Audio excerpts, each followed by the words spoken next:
రాబోయే ఎలక్షన్లు ఉన్నాయి కదా, దానికి కూడా మేము బైకాట్ చేద్దామన్న ఆలోచనలు ఉన్నాం. సింగరేణికి ఇయ్యకముందు మా ఊళ్ళే ప్రతి ఇంటికి ఒక బోరు ఉండే. వరంగల్ మిర్చి మార్కెట్లో నేను ఉత్తమ రైతు అవార్డు తీసుకున్నాను. లేడీస్కు ఇక్కడ రక్షణ లేదు సార్. మమ్మల్ని ఇక్కడికి తీసుకొచ్చి నానా ఇబ్బందులు పెడతారు తెలుసా. ఇది గవర్నమెంట్ సిస్టమ్. ఊరుని తరలించారు, కానీ పట్టించుకునే నాదుడెవరు అని ప్రశ్నిస్తున్నారు మాధవరావుపల్లి గ్రామస్తులు. దాదాపు ఇక్కడ గ్రామం తరలింపు జరిగి ఇక్కడ వాళ్ళందరూ కూడా నివసించబట్టి 5 సంవత్సరాలు అవుతున్నా కూడా ఇక్కడ సరైనటువంటి పారిశుద్ధ్య నిర్వహణ కూడా లేకపోవడంతో ఎక్కడికక్కడ చెత్త పేరుకుపోయి మరోవైపు దుర్గంధం వ్యాపిస్తుండడంతో ప్రజలంతా కూడా తీవ్రమైనటువంటి ఇబ్బందులు పడుతున్నారు. ముఖ్యంగా వృద్ధులు కావచ్చు, చిన్నపిల్లలు కావచ్చు, రోగాల బారిన పడుతున్నటువంటి పరిస్థితి ఉంది.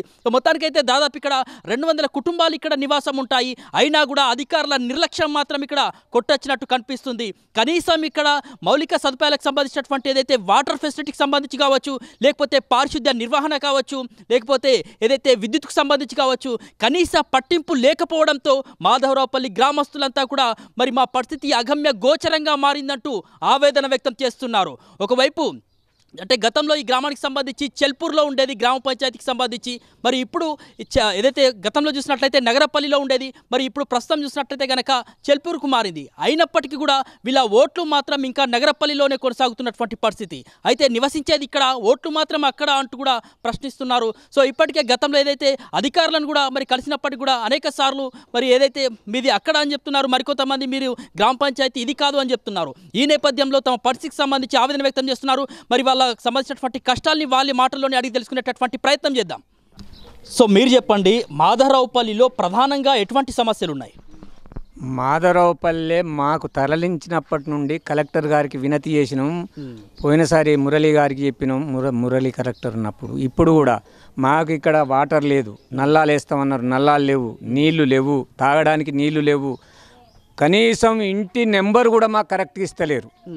కరెంటు చూస్తే ఆ పరిస్థితి. ఇప్పుడు మేము వయసు మళ్ళీనోళ్ళం పోవాలన్నా ఇబ్బందే. ఇక్కడ ఎవరి డాక్టర్ లేడు. సింగరేణి హాస్పిటల్లో మాకు అవకాశం ఇస్తామన్నారు, అందులో కూడా మమ్మల్ని రాణిస్తలేరు. ఇంకా ప్రతి విషయంలో మాకు సింగరేణి వాళ్ళు ఇచ్చిన హామీని మర్చిపోయినరు. మాకు పిల్లలు ఆడుకోవడానికి ప్లే గ్రౌండ్ అని ఇంత భూమి తీసినరు, దాని లోపల ఎన్నో అవకతవకలు చేస్తూ మొత్తం అది అగమ్య గోచరంగా ఉంది. దాన్ని మీకు ఇప్పుడు విలేకరులకు చూపెడతాం. మేము మీకు కూడా మా OC3లో విపరీతమైన రేటు గల బొగ్గెళ్తుంది, మమ్మల్ని తీసుకొచ్చి అడవిలో వారేసిండ్రు. మాకు కనీసం ఎవరు దిక్కు లేదు, దేశ లేదు. మేము ఎమ్మెల్యే గారితో చెప్పినాం. ఆయన అన్నాడు ఒకసారి రాసియండి మీరు, మేము మాట్లాడతా అన్నాడు. మేము ఆయన దగ్గరికి పోయేందుకు కూడా మాకు కనీసం ఎక్కడ ఉంటారు, ఎట్లా పోతారు అనేది కూడా తెలియదు మాకు. ప్రధానంగా సింగరేణి మిమ్మల్ని తరలింపు చేసినటువంటి నేపథ్యంలో వాళ్ళు కూడా ఏం పట్టింపు చేయట్లేదా? పట్టింపు కాదు, అసలు సింగరేణి వాళ్ళు మా దగ్గరికి రావడం లేదు. మమ్మల్ని అరిగోస ఉంచుకుంటారు సింగరేణి వాళ్ళు. పైసలు ఇచ్చే వాటికి కూడా ఇంక ఇవ్వకుండా మమ్మల్ని చాలా అవస్థ పెడతారు. మాకు ఇంతకుముందు మనం చూసినట్టు గ్రామస్తులే మొత్తం బ్లీచింగ్ పౌడర్ చల్లుకుంటున్నటువంటి పరిస్థితి. సో గ్రామ పంచాయతీ వాళ్ళ అధికారులు ఏం చెప్తా ఉన్నారు? అధికారులు ఎవరు కూడా మమ్మల్ని చెప్పాం కదా, చెల్పూరు మాది ఇంటి నెంబర్ చెల్పూరులో ఉంది, మా ఓటు అక్కడ ఉంది. వీళ్ళు ఏమంటారు, మాకు ఓటు ఉన్నదానే, మీరు అంతా ఇండ్లు కట్టుకొని పర్మిషన్ ఎవరు ఇచ్చారు మీకు, ఇయ్యనే లేదనేది చెల్పూరు వాళ్ళు అంటుండ్రు. మేము నగరపల్లె పోతే నగరంపల్లెన మీరు మా ఇండ్లే ఇక్కడ లేవు, మాకు ఆదాయం లేదు, మీరు వట్టిగా ఓటేసిపోతే మాకేం వస్తుందని వాళ్ళు అంటుండ్రు. కనీసం వాళ్ళు దోలేది లేదు, నా వీళ్ళు దోలేది లేదు.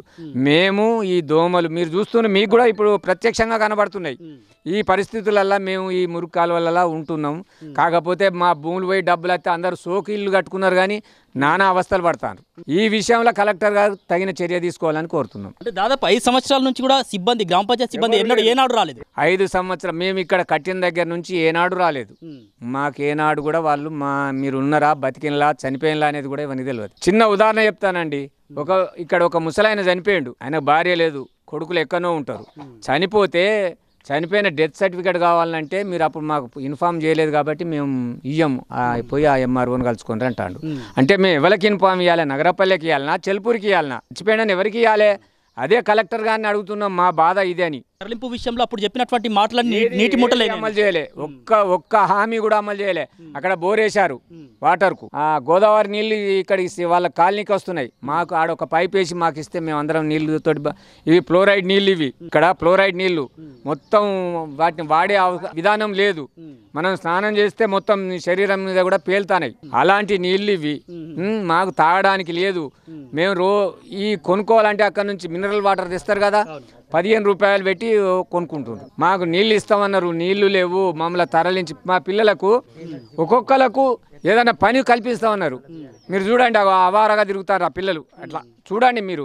మేము పోయి అడిగితే కూడా పట్టించుకునేటోళ్ళు లేడు. అది మా సమస్య. దయచేసి మమ్మల్ని పట్టించుకోమంటాను. బ్రాండ్ షాపు ఇక్కడ వద్దని చెప్పినాం.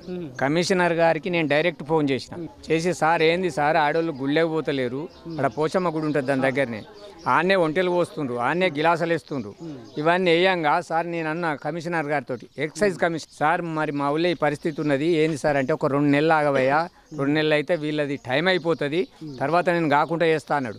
2 నెలలు పోయి 6 నెలలు అయింది. అది కమిషనర్ గారి మాట, ఎక్సైజ్ కమిషనర్. తర్వాత కలెక్టర్ గారు ఈ హామీలు ఇచ్చి ఇది చేయలేదు. మేము ఇప్పుడు ఓటింగ్ కూడా మేము పాల్గొనొద్దనే ఆలోచనలో ఉన్నాం. రాబోయే గ్రామ ఎలక్షన్లు ఉన్నాయి కదా, దానికి కూడా మేము బైకాట్ చేద్దామన్న ఆలోచనలు ఉన్నాం మా ఊరు మొత్తంలో. ఎందుకు అంటే చూడండి, మేము ఈ ఫ్లోరైడ్ నీళ్ళు తాగమంటారు. గోదావరి నీళ్ళు వస్తే వాళ్ళకు రామప్ప కాలనీ అని 1000 క్వార్టర్స్ అని వాళ్ళకి ఇస్తారు. ఒక పైపాడ డమ్మి పెట్టి ఇస్తే మాకు అయిపోతుంది కదా, అది లేదు. మా పిల్లలు ఆడుకుంటారని ఆడ గ్రౌండ్ ఇస్తే దానిలో చెట్లు, అందులోనే వాళ్ళే కార్లు పెట్టుకుంటారు, ఏది తాగేటోళ్ళు అందులోనే పెట్టుకొని ఆడోళ్ళ నానా అవస్థలు ఇట్లాంటివి జరుగుతాయి. అంటే మమ్మల్ని ఏంది అంటే, మా ఊరు సింగరేణికి ఇయ్యకముందు మా ఊళ్ళే ప్రతి ఇంటికి ఒక బోరు ఉండే, ప్రతి కుటుంబం హాయిగా బతికేది. ఒక్కొక్కరు నేను వరంగల్ మిర్చి మార్కెట్లో నేను ఉత్తమ రైతు అవార్డు తీసుకున్నానండి. నా దగ్గర సర్టిఫికెట్ నాది. ఇప్పుడు అంత పంట పండించింది. అట్లాంటిది మమ్మల్ని ఇక్కడికి తీసుకొచ్చి నానా ఇబ్బందులు పెడతారు తెలుసా. ఇది గవర్నమెంట్ సిస్టమ్. కలెక్టర్ గారిని కోరుతున్నా, అవసరమైతే కలెక్టర్ ముట్టడిస్తాం మేము. మీరు చెప్పండి, మొత్తానికైతే ఇప్పటికే ఇళ్ళకి సంబంధించి నిర్మించుకున్నారు, అయినా కూడా అనేకమైనటువంటి కష్టాలు పడుతున్నారు. సో ఇంటి పన్నులు అయితే వసూలు చేస్తున్నారా? వాళ్ళంతా ఇంటి పన్నులు వసూలు చేస్తున్నారు. పోయిన సంవత్సరం మేము 23,325 రూపాయల ఇంటి పన్ను అంటే కట్టేసినాం. మళ్ళీ ఈ సంవత్సరం కూడా మళ్ళీ 23,325 రూపాయల మనకు ఇంటి పన్ను వచ్చింది. మరి మేము చేసేటి నౌకర్లు ఏం లేవు ఇక్కడ. ఒకసారి చూపెట్టండి, మీకు ఇంటి పన్ను వచ్చింది. ఇగో మాకు ఇంటి పన్ను వచ్చింది. ఇది చూడవచ్చు, మనకి ఇక్కడ ఇంటి పన్ను దాదాపు 1 సంవత్సరానికి సంబంధించింది. ఇది 23,000కు పైగా వచ్చినటువంటి పరిస్థితి. అది పే చేసినప్పటికి కూడా, అంటే మీరు పే చేసిరా? పోయిన సంవత్సరం పే చేసినామండి. పే చేసినాం కానీ మళ్ళీ ఈ సంవత్సరం మళ్ళీ కొత్తగా వచ్చిన బిల్లు ఇది మాకు ఇంటి పన్ను. సేమ్ కొత్తగా అంతే వచ్చింది, మళ్ళీ ఇంతే వచ్చింది. ఇదేంది పరిస్థితి సార్ అని అడిగితే నాకు సంబంధం లేదు, అంతకుముందు పోయిన కార్యదర్శి గారు వాళ్ళు ఎట్లా చేసినారో ఏందో విషయం మాకు తెలియదు, ఖచ్చితంగా మీరు కట్టాల్సిందే, కట్టకపోతే మాత్రం నోటీసులు పంపించవలసిన అవకాశం ఉంటుందని మాట్లాడుతున్నారు. సో మొత్తానికి అంటే మీరు ఇంటి పన్నుకి సంబంధించి నోటీసులు పంపిస్తామన్నటువంటి అధికారులు మీ కష్టాలు మాత్రం పట్టించుకోవట్లేదా? ఇక్కడ ఎవరు ఏ కష్టాలను పట్టించుకోవడం లేదు. ఈ మాకు దసరా, ఈ సంవత్సరం దసరాకు కనీసానికి బుగ్గలు కూడా, కరెంటు పోలతోటి బుగ్గలు కూడా మాకు వేసే పరిస్థితి లేదు, వెలుగులు లేవు, ఏం లేవు. ఈ మురికాలువలు, వాసనలకు రోగాలు, ఈ పరిస్థితులు బాగా లేవు, పెంట కుప్పలు, వీటిని పట్టించుకునే వారు ఎవరు లేరు మాకు. దీని గురించి కొంచెం ప్రభుత్వం కానీ కలెక్టర్ గారు కానీ ఎవరైనా మాకు కొంచెం హెల్పింగ్ చేయాలని మా యొక్క మనవి. సో ఇదే ప్రాంతానికి సంబంధించి స్కూల్ కూడా ఉంది. ఈ నేపథ్యంలో పిల్లలకు సంబంధించి ఎట్లాంటి ఇబ్బందులు పడుతున్నారు ఇక్కడ పారిశుద్ధ్య నిర్వహణ లోపంతో? ఇక్కడ వచ్చిన మెయిన్ సమస్య ఏంటంటే, మాకు ఏదైనా ప్రాబ్లం వచ్చింది అంటే ఆ ప్రాబ్లం మేము ఎవరికైనా చెప్పాలంటే ఎవరికి చెప్పాలన్నది లేకుండా ఉందండి మాకు మెయిన్. అంటే ఇది గ్రామ పంచాయతీకి సంబంధించిందా లేదా మున్సిపాలిటీకి సంబంధించిందా అనే విషయం మాకే తెలియట్లేదు.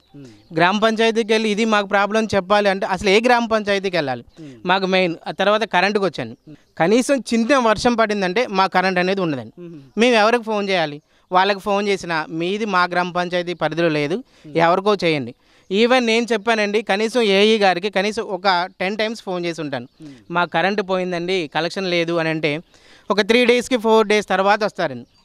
ఇక్కడ మా చిన్న ప్లే స్కూల్ ఉంది, ఈ సరౌండింగ్ చూస్తే మీరు కూడా గమనించండి, ఒక్క కరెంటు పోల్ దగ్గర కూడాను నీట్గా లేదు. ఈవెన్ గ్రామ పంచాయతీ పరిధిలోకి చూసుకుని మేము అడుగుదామన్నా అవకాశం లేదు. ఈవినింగ్ 6 తర్వాత మేము ఎవరు బయట తిరగట్లేదండి, పాములు తిరుగుతున్నాయి, చిన్నవి అవి ఇవి వస్తూ ఉన్నాయి. వర్షం పడిందంటే ఇంకెవరు మా వాళ్ళు ఎవరు బయట కనిపించరండి, ఎందుకంటే బయట లైటింగ్ లేదు మెయిన్. తర్వాత దీనికి సంబంధించి మీ ఏఈ గారికి ఎన్నిసార్లు ఇన్ఫామ్ చేసినా సరే పట్టించుకునే నాదే లేదు. తర్వాత ఈ మురికాలల గురించి అండి, ఇంతవరకు ఇవాళ ఫస్ట్ టైం మా గ్రామ పంచాయతీ వాళ్ళకే వాళ్ళు మా గ్రామ పంచాయతీ వాళ్ళండి, మా వాళ్ళే. మాకు మేమే ఆ బ్లీచింగ్ అనేది వేసాం కానీ ఇంతవరకు అయితే లేదండి. మేము ఇప్పటికీ 3 years అవుతుంది ఇక్కడికి వచ్చి. ఈ 3 yearsలో మా ఊరిని పట్టించుకున్న నాదులు అనేది ఎవ్వరూ లేరు. ఏ సమస్య వచ్చినా మా వాళ్ళే 10 మంది కలుసుకొని ఈ సమస్యకి మేమే పరిష్కారం చేసుకోవడమే తప్ప ప్రభుత్వం నుంచి కానీ ఇంకా బయట మా ఊరికి సంబంధం లేని వాళ్ళ దగ్గర నుంచి ఇంతవరకు ఎటువంటి హెల్ప్ అనేది మాకు రాలేదండి. సో మీ ద్వారా ఫస్ట్ టైము మీడియా వాళ్ళు కూడా ఇదే ఫస్ట్ టైం మా ఊరికి రావడం, మా ఈ సమస్యని చూడడానికి గ్రామ పంచాయతీకి మున్సిపాలిటీకి కూడా దగ్గరగా ఉంది. కానీ మేము గ్రామ పంచాయతీ కానీ మున్సిపాలిటీ నుంచి కానీ వచ్చే ఏ ఫెసిలిటీ అయినా సరే మేము చాలా దూరంలో ఉన్నాయండి. ఈవెన్ ఇది ఎలా ఉందంటే ఏదో మారుమూల గ్రామ ప్రాంతం ఏదైతే ఉందో అలా ఉన్నాం మేము. మాకు సంబంధించి ఏ ఒక్క చిన్నది కూడా లేదు. మీ వైపు నుంచి మా ఈ సమస్యలన్నీ కూడాను గవర్నమెంట్కి తెలియజేస్తారని మేము అనుకుంటున్నాను. సో చూసారు కదా, మాధారావుపల్లిలో చూసినట్లయితే కనుక సమస్యలకు ఇక్కడ నిలయంగా మారినటువంటి పరిస్థితి. ప్రతిదీ కూడా దాదాపు అంటే అధికారులకు సంబంధించి ఫోన్ చేస్తే వాళ్ళకు కూడా క్లారిటీ లేదు. మీ గ్రామ పంచాయతీ ఇది కాదు, మా పరిధిలోకి రాదు అని చెప్పడం వల్ల ఇక్కడ వీళ్ళకి సంబంధించినటువంటి ప్రజలంతా కూడా ఇబ్బందులు పడుతున్నటువంటి పరిస్థితి. దాదాపు సంవత్సరాలు గడుస్తున్నాయి. అయినప్పటికీ కూడా ఏ ఒక్క అధికారి కూడా ఇక్కడ సంబంధించినటువంటి సమస్యలపైన ఫోకస్ చేయనటువంటి పరిస్థితులు అయితే నెలకొన్నాయి. సో ఇప్పటికే మనం వాళ్ళ మాటల్లో విన్నాము, వాళ్ళ ఆవేదన విన్నాము. ఏదైతే మున్సిపాలిటీకి దగ్గరలో ఉంది, మొత్తానికైతే తరలింపు గ్రామం అని ఒక పేరుకే తప్ప వాళ్ళు ఇచ్చినటువంటి మాటలన్నీ నీటి మూటలుగా మిగిలిపోయినటువంటి పరిస్థితులు అయితే కనిపిస్తున్నాయి. సో ఇక్కడ శ్మశానం కూడా లేదండి. ఎవరన్నా సడన్ గా చనిపోతే శ్మశానం కూడా లేదు. ఎక్కడో తీసుకెళ్ళి ఇక అనాథ శవం ఎలా అయితే జరుగుతుందో అలా జరుపుకోవాల్సి వస్తుంది. కనీసం మా ఊరికి శ్మశానం అన్నది లేదు. చుట్టూ పారేగోడ అన్నారు. ఈవెన్ ఇది కూడా కాదండి, ఈవినింగ్ 6 దాటిందంటే మందుబాబులు ఫుల్గా తిరుగుతారండి బైక్లు వేసుకొని. మందుబాబులు ఈవినింగ్ 6 తర్వాత కొంచెం అటు లైట్లు కూడా ఉండవు కదా, ఎప్పుడు చూడండి 6:30, 7 తర్వాత మందుబాబులు. దీనికి సంబంధించి కూడా నేను 4-5 times పోలీసు వాళ్ళకి 100 ఫోన్ చేస్తే మీ పరిధి ఇటు రాదు, మీ పరిధి ఇటు రాదు, అటు రాదు. ఆ పోలీసు వాళ్ళు రావట్లేదు, ఈ పోలీసు వాళ్ళు రావట్లేదు. రక్షణ కూడా లేకుండా పోతుంది. ఈవెన్ రక్షణ కూడా లేదండి. రీసెంట్గా మేము ఒక 1 year కూడా అవ్వట్లేదు సీసీ కెమెరాలు పెట్టుకున్నామండి. ఇక మరి అవి ఉన్నాయని భయంతో కొంచెం తగ్గిందే కానీ అసలు అయితే లేకుండా లేదండి. ఈవెన్ ఈవినింగ్ టైం 6:30 మీరు ఏర్పాటు చేసుకున్నారు? మేము ఏర్పాటు చేసుకున్నాండి. మా గ్రామస్తులు మేము ఏర్పాటు చేసుకొని పోలీసు వాళ్ళకి ఇన్ఫామ్ చేశాము. వాళ్ళకి అటాచ్ అయితే చేసుకున్నారు. కానీ మరి దానికి సంబంధించి కూడా మా సమస్యలు ఏమని చెప్పినా పరిష్కారం అయితే కనపట్లేదండి. వస్తాము అని చెప్తున్నారు. ఏం లేదండి, మాది వచ్చేసరికి ఇటు మున్సిపాలిటీకి దగ్గరగా లేదు, గ్రామ పంచాయతీకి దగ్గరగా లేదు. లేకపోయేసరికి వాళ్ళు అడుగుతుంటే వీళ్ళ మీద చెప్తున్నారు, వీళ్ళు అడిగితే వాళ్ళ మీద చెప్తున్నారు.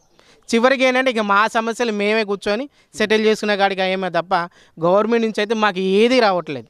కలెక్టర్ గారిని ఏం చెప్తారు? కరెక్ట్ గారికి ఒకటేనండి, మేము మా గ్రామస్తుల నుంచి మేము కోరుకునేది ఒకటే, మాకున్న ఈ సమస్యలు కొంచెం పరిష్కరించండి. అప్పుడు మా గ్రామ పెద్దలతో అక్కడ నుంచి తరలించే ముందు ఏవైతే హామీలు ఇచ్చారో అవి జస్ట్ అక్కడ నుంచి తరలించడం వరకు మాత్రమే జరిగిందండి. ఆ తర్వాత ఏది రాలేదు మాకు. ఈవెన్ ఏది రాలేదు. ఏదో ఈ రోడ్లు వేసేసారు, వదిలేశారు. తర్వాత అలా వదిలేశారు. ఈవెన్ వాటర్ తాగుదామండి, మీరు కూడా గమనించండి. మేము మా ఇంటి ప్రతి ఒక్కరు ఒక్కొక్క బోర్ వేసుకున్నాం, కానీ ఎక్కడ కూడా గ్లాస్ వాటర్ తాగడానికి కూడా అవి ఉపయోగపడండి. ఏవి మొత్తం ఫ్లోరైడ్ అండి. కొంచెం సేపు ఆ హీట్ చేసామనుకోండి మొత్తం అట్టలాగా వస్తుంది పైకి. తాగడానికి వాటర్ లేవు. ఈవెన్ కరెంట్ అంటారు, గట్టిగా వర్షం వచ్చిందండి, మీరు కూడా గమనించలేదు చూడండి. ఏ కరెంటు పోల్ దగ్గర కూడా నీట్గా లేదు. ఒకవేళ ఎవరైనా వాళ్ళు వచ్చినా మేము ఎలా చేయాలి, దానికి మేము ఎలా రిపేర్ చేయాలనే దగ్గర వాళ్ళు ఉన్నారండి. ఏదైతే మా గ్రామాన్ని అక్కడ నుంచి ఇక్కడికి షిఫ్ట్ చేసేటప్పుడు మాకు ఏవైతే హామీలు ఇచ్చారో దయచేసి అవన్నీ కూడాను మాకు పరిష్కరిస్తారని కోరుకుంటున్నాను. మొత్తానికి చూసారు కదా, చివరి మజిలీలో కూడా వాళ్ళకి సంబంధించినటువంటి ఆ శ్మశాన వాటిక కూడా లేనటువంటి పరిస్థితి. మీరు చెప్పండి అమ్మా. సార్ లేడీస్కు ఇక్కడ రక్షణ లేదు సార్. ఎందుకంటే ఇక్కడ వైన్స్, బెల్ట్ షాప్లు అని అన్ని పెట్టేశారు. లేడీస్ అటు పోవాలంటే జెంట్స్ జరగమన్నా కూడా జరగట్లేదు. అసలుకే లేడీస్కు రక్షణ లేదు. ఇటు బయటికి వెళ్ళాము అని అన్నా కూడా వైన్స్ వాళ్ళు అక్కడ నుంచి మందు తెచ్చుకొని అటు సైడ్ కూర్చుంటున్నారు, బయటికి కూడా పోతలేరు. ఆడవాళ్ళు చాలా ఇబ్బందులు పడుతున్నాం సార్.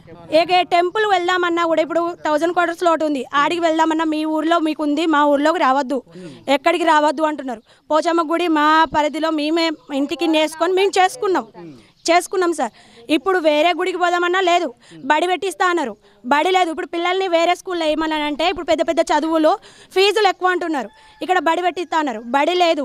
శ్మశాన వాటిక ఏవి లేవు సార్. ఆడవాళ్ళకైతే ఇబ్బంది సార్. ఇప్పుడు పనికి పోదామన్నా చెల్పూరు గ్రామస్తుల వాళ్ళు ఏమంటున్నారు, మా గ్రామానికి కిందికి రాలేదు, మేము పనికి తీసుకోం, 100 రోజుల పని పెట్టియండి సార్ అన్నా కూడా మాకు మేము పెట్టియమమ్మా అని అంటారు. ఇబ్బంది అవుతుంది సార్. వేరే ఊర్లో పోదామంటే ఎక్కడైనా యాక్సిడెంట్లు అవుతున్నాయి, ఎట్లా బతకాలి అన్నట్టుగా వేరే ఊర్లో యాక్సిడెంట్ అయినా మంచిదే, పిల్లల కోసం బతకాలి అన్నట్టుగా వేరే ఊరికి పోయి బతుకుతున్నాం సార్. మేము ఇటు నగరపల్లి తీసుకుందామా అంటే మీరు వెళ్ళిపోయారు, మీకు అవసరం లేదు, మీరు మా దగ్గర రావద్దంటారు. మరి మమ్మల్ని ఎలా తీసారు? మరి మేము ఎక్కడ బతకాలి సార్? మేము మా ఊళ్ళో మేము బతకాలంటే మమ్మల్ని తీసుకుపోయి ఎక్కడనో వారేసారు. మా వాళ్ళకు ఉద్యోగాలు లేవు, అవి లక్షలు పెట్టి కొనుడే. ఇప్పుడు మేము ఆడవాళ్ళం కొనాలన్నా కూడా లక్షలు పెట్టి కొంటేనే రావాలి అని అంటుండ్రు. మరి మేము ఎట్లా బతకాలి సార్? మాకు ఈ బెల్ట్ తీసేయండి సార్, బెల్ట్లు వద్దు. మా మగవాళ్ళు కూడా బెల్ట్లు వైన్ షాప్కి పోయి తాగి చనిపోయారు సార్. ఇప్పటికి 5 చనిపోయారు సార్. మేము బతకాలంటే మాకు మస్తు అవస్థ అవుతుంది సార్. మా పిల్లలు బతికించుకోవాలంటే మేము కోరేది ఒక్కటే, బెల్ట్ షాపులు తీసేయాలి, మా ఆడవాళ్ళకు పని కల్పించాలి, మా మగవాళ్ళకు కూడా పని కల్పించాలి సార్. ఇంటికి మనిషికి పెద్ద మనుషులు ఇంట్లో నుంచి వెళ్ళేటప్పుడు 50,000 ఇస్తామన్నారు. 50,000 కాదు కదా, 5 రూపాయల బిల్ల కూడా ఇవ్వలేదు సార్ మాకు. నేను మా అత్తమ్మ మీద బతుకుతున్నా సార్. నాకు ప్లాట్లు లేదు సార్, నాకు అవి రాలేదు సార్. వాళ్ళు ఇస్తామని చెప్పి కూడా ఇవ్వలేదు సార్. ఇప్పుడు మా అత్తమ్మ వాళ్ళు వెళ్ళగొడుతుండ్రు. మేము ఇదే రోడ్డు మీద ఉండాలి సార్. మేము వాళ్ళు గవర్నమెంట్ చెప్పింది ఏది ఒక్కటి జరగలేదు సార్. అమ్మ మీరు చెప్పండి అమ్మా, మీకు మీరే స్వయంగా బ్లీచింగ్ పౌడర్ చల్లుకున్నటువంటి పరిస్థితి అంటే ఎట్లా ఉంది కాలనీలో? మొత్తానికి 5 సంవత్సరాల నుంచి పరిస్థితి మీరు కూడా స్వయంగా చూస్తూ ఉన్నారు. కాలనీ అంతా చెత్త చెదారం నిండిపోయి ఉన్నది కాబట్టి చూడబుద్ధి కాక మాకు మేమే చేసుకుంటున్నాము. మేము అక్కడ ఉన్నప్పుడు గత మంచిగా వ్యవసాయాలు చేసుకొని బతికేటోళ్ళం. వ్యవసాయం మాకు చుట్టూ 4 ఊళ్ళో పనులకు వచ్చేది. అట్లాంటిది మేము ఇక్కడికి వచ్చిన సంది మా హస్బెండ్లకు ఏం పనులు లేవు. వ్యవసాయం చేసే వాళ్ళకి వేరే పని ఏది రాదన్న, అదే పనులు చేసుకుంటా మేము బతుకుతున్నాం. ఇక్కడికి వచ్చిన సంది వాళ్ళకి ఏం పనులు లేవు. పిల్లల చదువులకు లక్షలలో అవుతాయి. చదువులకు పెట్టలేక మెడలు విన్న పుస్తక తాళ్ళ కాంచెలు మేము బ్యాంకులలో పెట్టుకొని చదువులు ఎలా తీసుకుంటాను. అనారోగ్యాలు అవి ఇవి వస్తాయి. ఇంటికి జాబ్ ఇస్తాం, గుళ్ళు కడతాం, బళ్ళు కడతాం, పిల్లలకు అందరికీ చదువులు ఫ్రీ అన్నీ మాట్లాడారు. ఇప్పుడే సింగరేణి మమ్మల్ని పట్టించుకుంటలేదు. మమ్మల్ని అక్కంచెలు తీసి ఇక్కడ బారేసారు, మమ్మల్ని పట్టించుకుంటలేరు.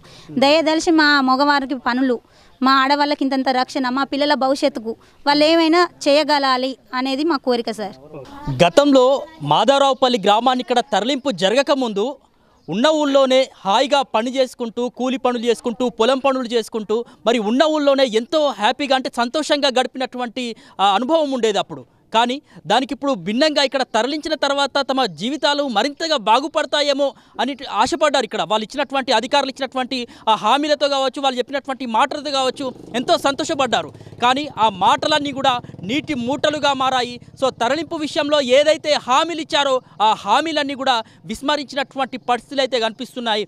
తాగే నీటిలో కానించి మొదలు పెడితే మొత్తానికి ఇక్కడ ఉండేటటువంటి పారిశుద్ధ్యం కూడా తీవ్రమైనటువంటి సమస్యల్ని ఇక్కడ చవి చూస్తుంది. గ్రామస్తులంతా కూడా తీవ్రమైనటువంటి ఇబ్బందులు పడుతున్నటువంటి పరిస్థితి ఉంది. కాబట్టి ఇప్పటికైనా కూడా తమ ఆవేదనను ఇప్పటికైనా మరి ఆలకించి అధికారులు మరి ఎవరైతే మరి ఇక్కడ ఉన్నటువంటి స్థానిక ఎమ్మెల్యే కావచ్చు, కలెక్టర్ కావచ్చు మా సమస్యల్ని పరిష్కరించాలి అని చెప్పి వేడుకుంటున్నారు. ఒకవేళ తమ సమస్యలు మాత్రం పరిష్కారం కాకపోతే ఏదైతే రాబోయేటటువంటి స్థానిక సంస్థల ఎన్నికల్ని సైతం తమ గ్రామం మూకమ్ముడిగా ఏదైతే బంద్ చేస్తాం, దానికి సంబంధించి ఎలక్షన్లో పాల్గొనకుండా ఉంటామని చెప్పేసి అయితే కూడా అల్టిమేటం కూడా చేస్తూ ఉన్నారు. సో ఇప్పటికైనా అధికారులు ఈ గ్రామాన్ని పట్టించుకొని ఎవరైతే హామీలు ఇచ్చారో ఆ హామీలన్నీ కూడా నెరవేర్చాలని, పారిశుద్ధ్య నిర్వహణ కావచ్చు, ఇక్కడ నీటి సరఫరా కావచ్చు, అదేవిధంగా విద్యుత్కు సంబంధించినటువంటి ప్రతి ఒక్క సమస్యను కూడా పరిష్కరించాలని ఆర్బీ న్యూస్ కూడా కోరుకుంటుంది. జయశంకర్ జిల్లా మాధవరావుపల్లి నుంచి వీడియో జర్నలిస్ట్ సోహెల్తో సమీర్, ఆర్బీ న్యూస్.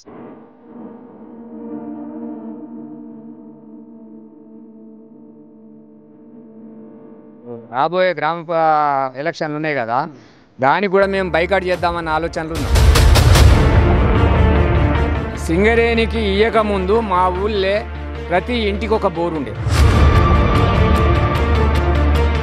వరంగల్ మిర్చి మార్కెట్లో నేను ఉత్తమ రైతు అవార్డు తీసుకున్నాను. లేడీస్కు ఇక్కడ రక్షణ లేదు సార్.